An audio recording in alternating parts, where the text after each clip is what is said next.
श्री कृष्ण का एक श्लोक कर्मण्येवाधिकारस्ते मा फलेषु कदाचन माँ कर्मफल हेतुर्भूर्मा ते सिंगोस कर्मणि तारान्वित। अर्थ, कर्म करने मात्र में तुम्हारा अधिकार है, फल में कभी नहीं। कर्मफल हेतु मत बनो, नहीं कर्म न करने में तुम्हारी आसक्ति होनी चाहिए। ये श्लोक श्रीमद् भगवद गीता के कर्मयोग अध्याय का कर्मफल योग नामक तीसरे श्लोक है। इस श्लोक में भगवान श्री कृष्ण अर्जुन को बता रहे हैं कि कर्म करने का अधिकार तो प्रत्येक व्यक्ति को है, लेकिन फल की इच्छा नहीं करनी चाहिए।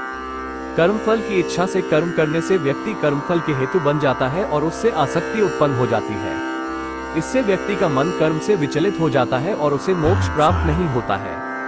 इस श्लोक के अनुसार कर्मफल की इच्छा न करने से व्यक्ति कर्म से मुक्त हो जाता है और उसे मोक्ष प्राप्त होता है। इस श्लोक को अपने जीवन में उतारने से हम कर्मफल के बंधन से मुक्त हो सकते हैं और मोक्ष प्राप्त कर सकते हैं।